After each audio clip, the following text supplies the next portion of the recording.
আমার সেমিফাইনালের স্বপ্ন শেষ। আমি যে ঘুম পারলাম না, তারপরে আপনার রোজগার করলাম না, এগুলো ক্ষতিপূরণ কি ওরা দিব না। কিন্তু অগর বোঝা উচিত যে বাঙালি আমাদের জন্য কান দিতে আছে। আর কেউ কান দিতে আছে কি জানি না ভাই, কিন্তু মনে প্রাণে থেকে আমি খুব ভালোবাসছিলাম, খুব কান দিছিলাম। বাংলাদেশের খেলা আমার কি কমো ভাই, আমার কান্না আসতেছে। ইন্ডিয়া যেমন আনলে পারে বাড়িতে আগুন ধরে দেয়, মার দেয়, বাঙালি করে তো এরকম কিছু করে না, যার কারণে ওরা যেমনি মন চায় এমনি চলতে আছে।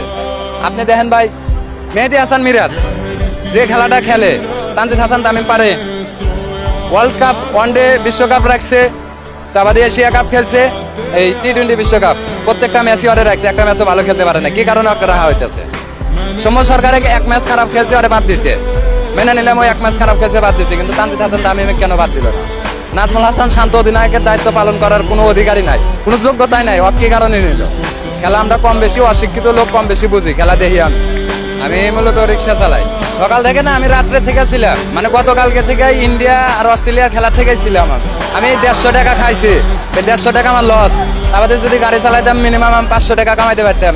আফগানিস্তানের লাগে আপনি খেলাটা 12 ওভারে 1 বলের সমীকরণ ছিল। গতকালকে আমি জীবনে কোনোদিন ভারতের সাপোর্ট করি নাই, ক্রিকেট জগতে আমি ভারতের সাপোর্ট করি নাই। আমি এই লোক কালকে সারাটা দিন ভরা বসে রাখছি, বিকালে খেলা দেখবো, ইন্ডিয়া জিতবো, অস্ট্রেলিয়া হারবো। মানে আমি মন থেকে ইন্ডিয়ার সাপোর্ট করছিলাম কালকে, জীবনে প্রথম যে অস্ট্রেলিয়া হারাইবো। অস্ট্রেলিয়া হারাইছে, আর সমীকরণে এসে গেছিল বাংলাদেশ এই ওভারে জিতলি পারে খেলাটা জিততো। প্রথম ওভারে 13 রান করছে, তারপরে থেকে নাটক শুরু করলো।